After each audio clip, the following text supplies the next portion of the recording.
want you to think for a minute about the types of stories that inspire you. The types of stories where people share about their life and it moves you or maybe inspires you to maybe want to do certain things in your own life. I think often the stories that inspire us or perhaps move us emotionally are those types of stories where people overcome some great difficulty or some challenge. Oftentimes, if we were to bring somebody here at church and we were to ask them to give their testimony, oftentimes a testimony in our mind is, well, this was a horrible thing I experienced. This is how the Lord got me through it, and this is what I'm doing now. And it inspires us, and rightfully so. But what about a story of someone whose life has been incredibly good? Or what about a story of someone who, for a particular season in their life, as they're sharing that life is just good, that there's abundance in their life? I think if we were honest with ourselves and honest with each other, we would probably confess that those stories maybe don't move us quite as much, or at least not in the same way. Maybe sometimes it's jealousy. Right? We hear about all the good that this person is experiencing, and gosh, I wish it must be nice. Wish I could experience that. Or maybe we just are kind of resentful, right? Because we think, gosh, well, that's not fair. All the good that person gets to experience. Or maybe we just simply feel like we can't relate. I can't relate to that. I can't relate to this person who's experienced all this good because of all the bad that I've experienced. I've had to exercise so much faith because of all the things that I've experienced. And what about that person? How have they had to exercise their faith? If I were to bring somebody in here as like a special speaker or a special guest to preach, and I really hyped them up with everybody, and they came and all they spoke about was all the good stuff that they got to experience in their life, I have a feeling that maybe some folks would say, well, what was that for? What did that do for me? But faith needs to be exercised in times of abundance just as well in times of not abundance.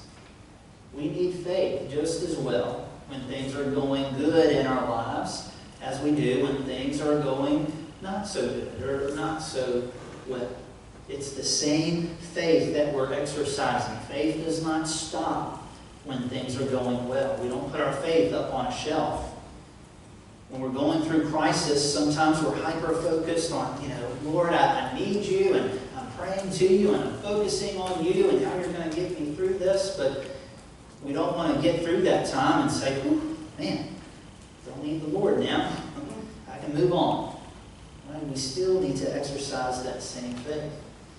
And this is important, and why I even mention it or go this direction this morning, because the devil would like nothing more than for us to be distracted by the abundance that we experience.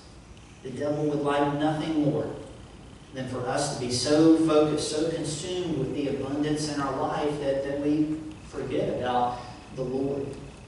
We need faith to ensure that we can honor God as much as when times are good as we do when times are not so good. I'm not sure if you're familiar with C.S. Lewis's book, The Screwtape Letters. Some of you are. This book kind of follows the story of this demon.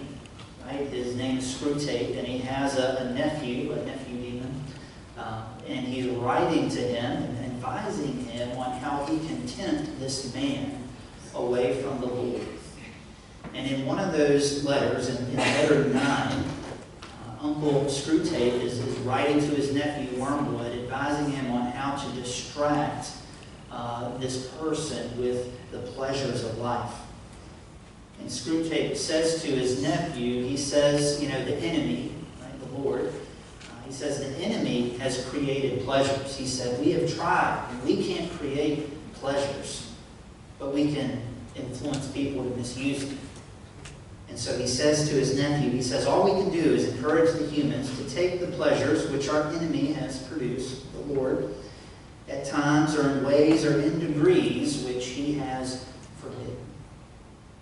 And so the challenge for us, as much as we may be in a season of challenge right now, and I know this is a generalization, but for most of us, right, we're going to experience times of abundance. We're going to experience things in our life that are good. And so the challenge then is, how do we ensure that our faith stays the same? That we're not distracted by those periods or moments of abundance or those pleasures the Lord affords us. How do we maintain that same sense of faith?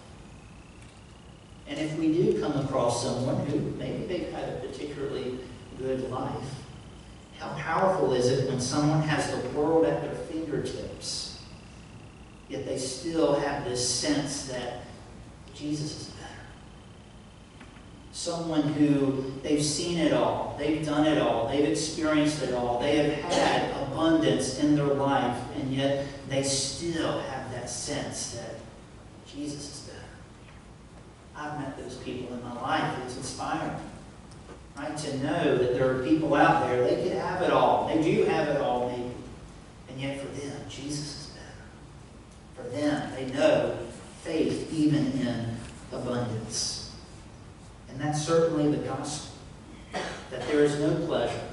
There is no time of abundance in my life. There is no pleasure on earth that can compete with the life that we can have in Jesus. That's why we maintain our faith, even during times of abundance. And so how do we see that worked out in Abram's life?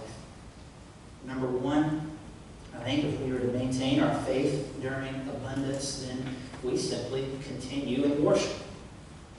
Especially when times are good, not just when times are bad.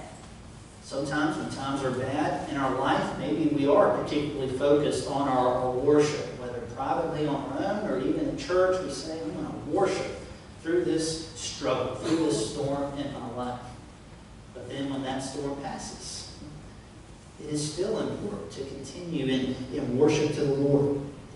And so Abram, when last we talked about Abram, he was getting kicked out of Egypt by Pharaoh.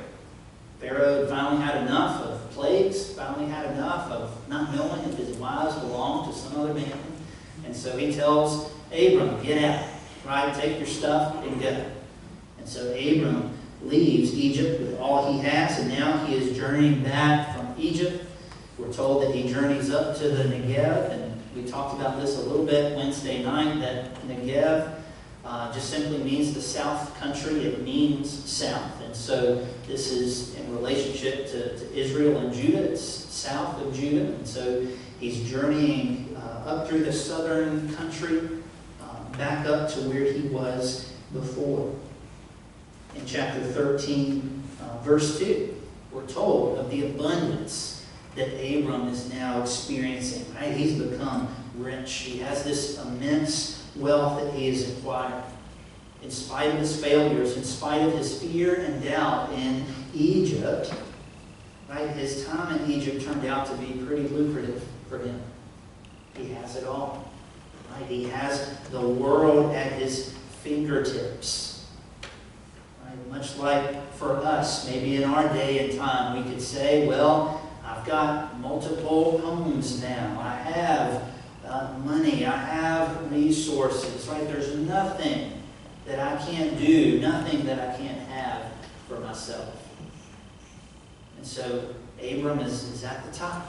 He's on top of the world. He probably doesn't have time for church now. Doesn't have time for worship anymore, does he? But he does.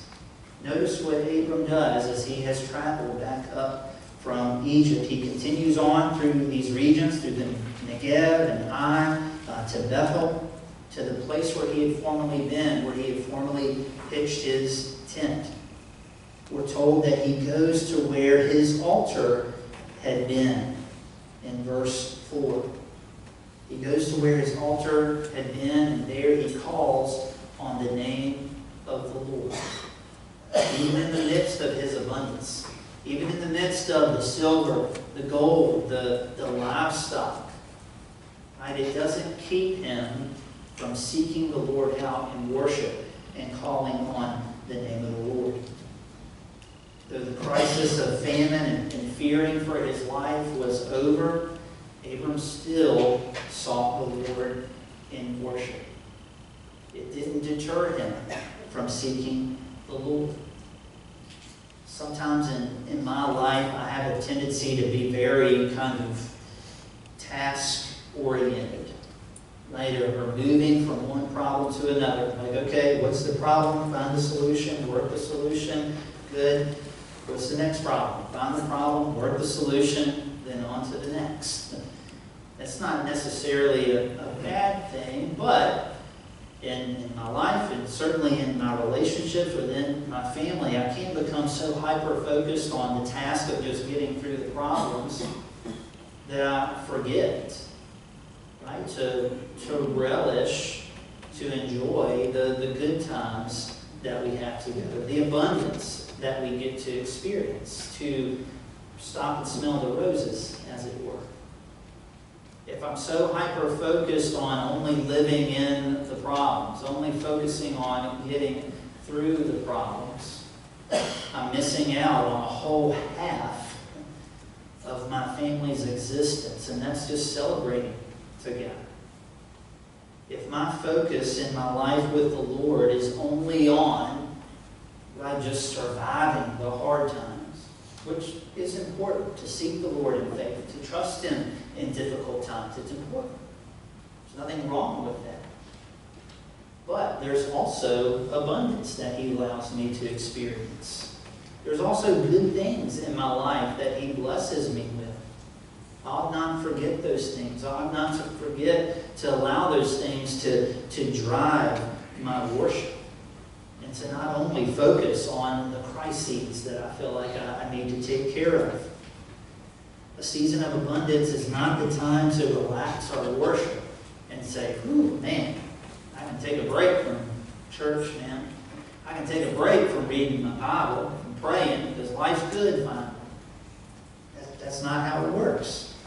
I need to ask myself, how often is it that the Lord's goodness and the Lord's abundance motivates me for worship?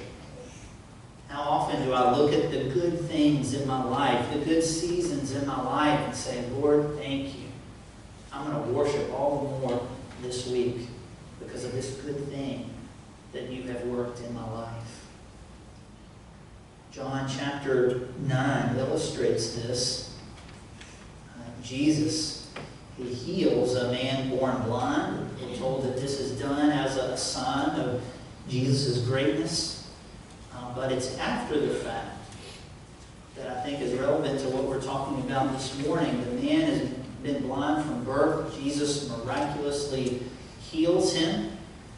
And so the man then moves on with his life and never has anything to do with Jesus again. Right? No, that's not what happens. So Jesus approaches this man in John chapter 9. He approaches Jesus after he's been healed. Jesus is telling him about the Son of Man, about the Messiah, and telling this man born blind who's been healed. He says, "You've seen the Son of Man." And the man says, "Well, point him out to me. I'd love to see him. I'd love to know who he is." And Jesus says, "I am he. I'm that person." And so John chapter 9, verse 38, Jesus asked the man if he believes, and the man says, "I believe, Lord," he said, and he worshiped him. This man's worship was driven in a literal way by his abundance of sight. He had gone through his whole life of not seeing a thing, of being blind. Now his life had been turned completely upside down by this miracle that Jesus worked. But rather than just moving on with his life and seeing all the world that he could now see, right, he stopped and he worshiped Jesus. What good thing in your life right now can drive your worship? I know we're experiencing difficult things. None of this is to make light of that. None of this is to say, well, let's just pretend that none of those things are happening. But it is to recognize that in general, most of us, almost all of us, probably have some good thing in our life that we could say, "Lord, thank you for that. Thank you for that bit of abundance in my life. Maybe my health is good right now. Lord, thank you for that. Maybe my finances are in order and are okay right now. Lord, thank you for that. Maybe it's my spouse, my children, my grandchildren. Maybe it's just a sense that, hey, for this moment in my life, I don't have to live like everything's on fire. Maybe it's just a moment of peace that I can say, Lord, thank you for that bit of abundance. Let that drive your worship. Abram had been through a lot, right? He had left famine, tried to make his way in Egypt, experienced great failure in Egypt.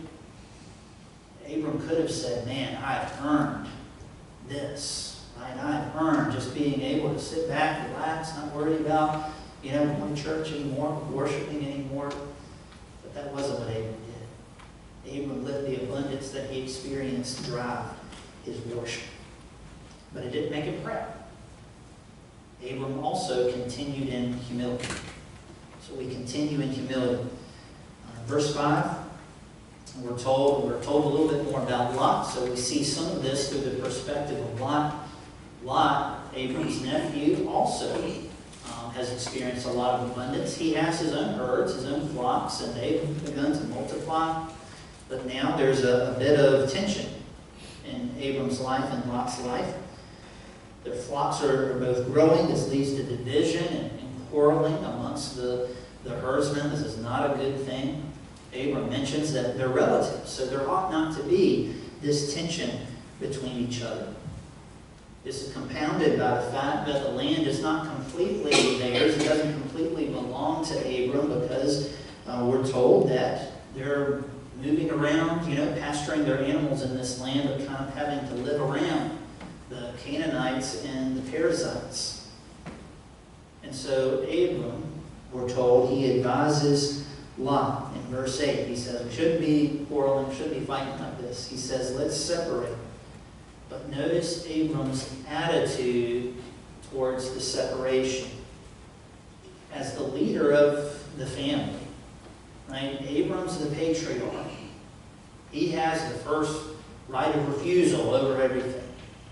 Abram could have said, okay, this over here is obviously the best tract of land for pasturing and raising animals. This is mine. Lot, you have whatever's left. Good luck to you. Abram would have been well within his rights to do that. And nobody probably would have batted an eye or thought anything of it. But that's not what Abram does. In humility, we could say, Abram condescends to Lot and gives Lot the right to choose first. Even with his status, even with his wealth and his resources, Abram humbles himself and thinks of Lot first. Abram's abundance didn't have such a hold on him that it prevented him from extending this kindness to his nephew Lot. A good word for us, I think, is not to let our abundance outpace our character. That certainly wasn't the case for Abram. Even though he had all the wealth, even though he had all the right to what seemed on the surface to be the best, right? He still extended this kindness to Lot. And let him choose. Let him have the first choice of the land. Abram couldn't abide the tension within the family. He didn't want that. He was willing to humble himself in order to fix that. Isn't it inspiring to know and meet people? I've known and met people that, again, the people that seem like, man, they're on top of the world, they have it all, yet there's still a humility to their life. That, yes, maybe financially they have it all. Maybe in just material things they have it all, but they just have that sense of humility that, they're just down to earth. Right? And it inspires us. It inspires us to want to be like that. To not let things have such a hold on us. And so continuing in faith, having faith during abundance is oftentimes just simply being humble. say not letting it go to our heads, but not letting it prevent us from still thinking of others first. Jesus says this to his disciples in Matthew 10, verse 8. Jesus is sending his disciples out to continue his work, and he tells them freely, you have received, now you go out and freely give. Isn't that humility? Right? Understanding that God's given to us freely. We didn't have to earn it. He simply gave us his love, gave us salvation. So we ought to go out and freely give. Or it's like Philippians chapter 2, verses 6 through 7. And considering Jesus and his lifestyle and how he lived, Paul tells us, he says in verse 5, adopt the same attitude as that of Christ Jesus, who existing in the form of God did not consider equality with God as something to be exploited. Instead, he emptied himself by assuming the form of a servant, taking on the likeness of humanity. And so Jesus, even with all the glory he had, even with all the power he had, right, he didn't seek to exploit that. He still yet humbled himself. So when we do experience seasons of abundance, those are often times to ramp up our humility and kindness towards others. If you find yourself in a season where, hey, things are pretty good right now for me, pretty good for us and our family, how can you leverage that to make much of others? How can we leverage abundance like Abram did to make much of others? But then we must also continue with focus. Continue with focus if we were to have faith even in abundance. In this last section of the passage of Genesis 13, we see a contrast between Lot's focus and Abram's focus. After Abram lays out his offer to Lot, hey, you can have first pick. Go out, look at the land, and let me know what you want. So Lot goes out. He has the opportunity to survey the land. And so in verse 10, he looks out over the plain of the Jordan. Right? He sees that it's very aesthetically pleasing. Right? It reminds of the Garden of Eden or the lushness of the Nile River Valley. Right? It just looks good. It sounds like an easy choice then, right? If you're a herdsman and you have flocks and herds, you want that lush-looking land.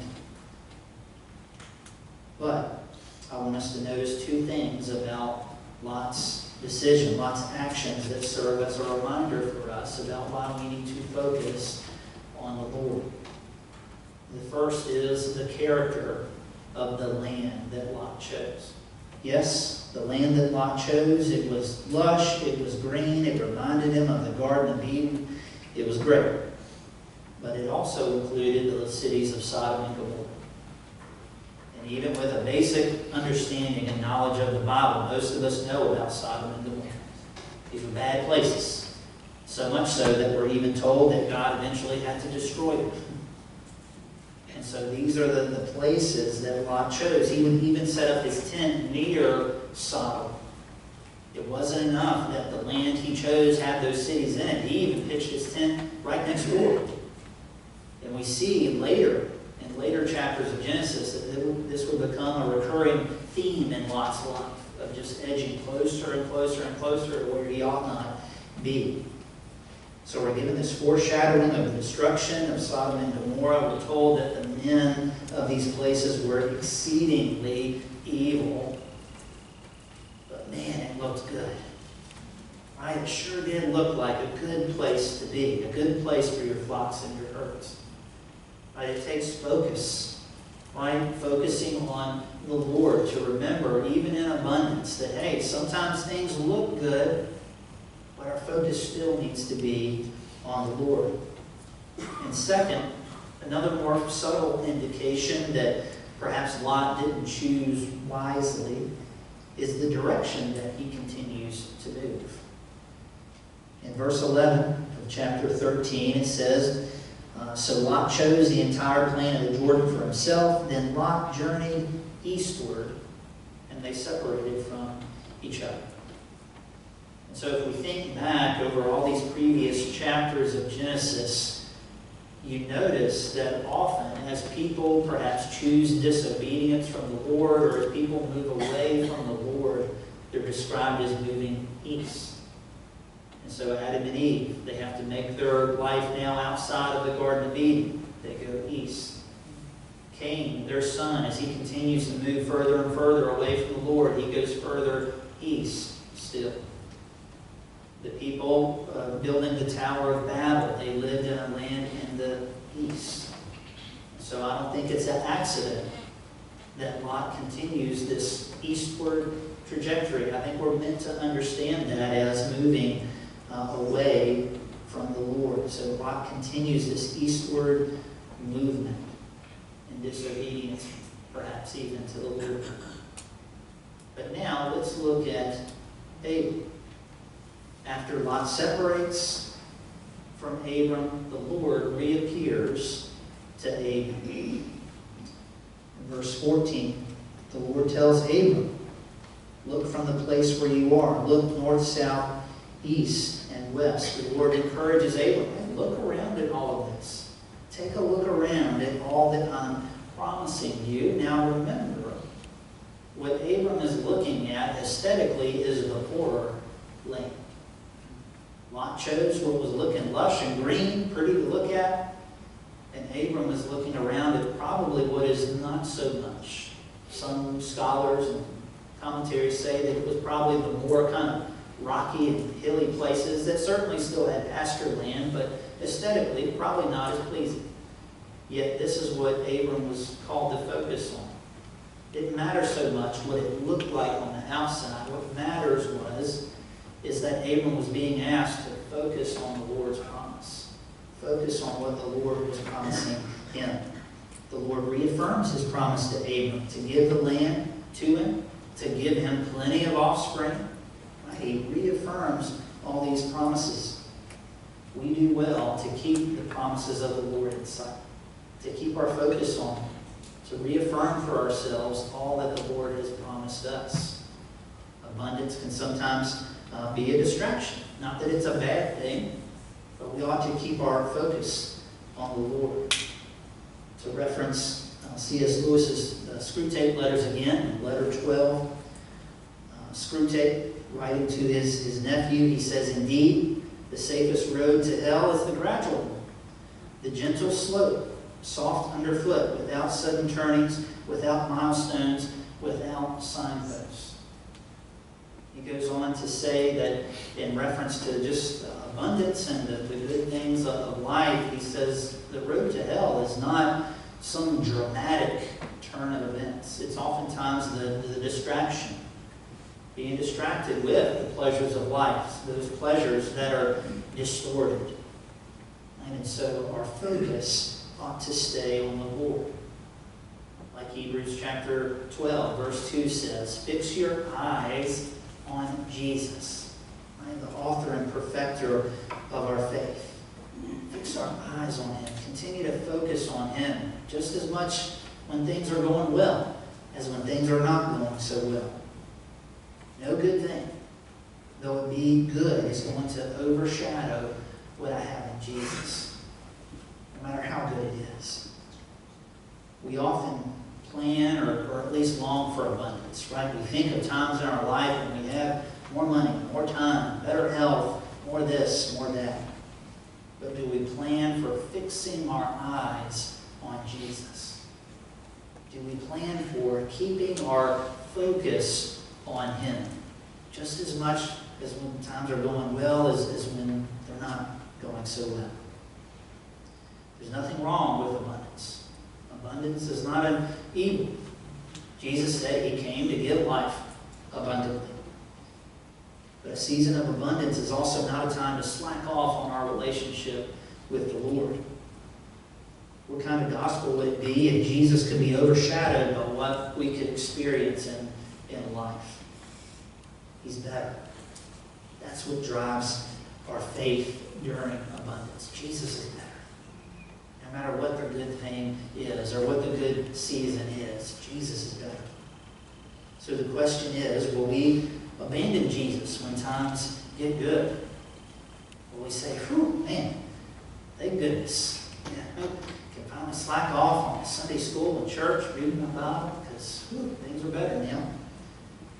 Or will we continue to overflow in gratitude for Him and what He's done for us? Will we continue to grow that faith that no matter what good thing we experience, Jesus is still better?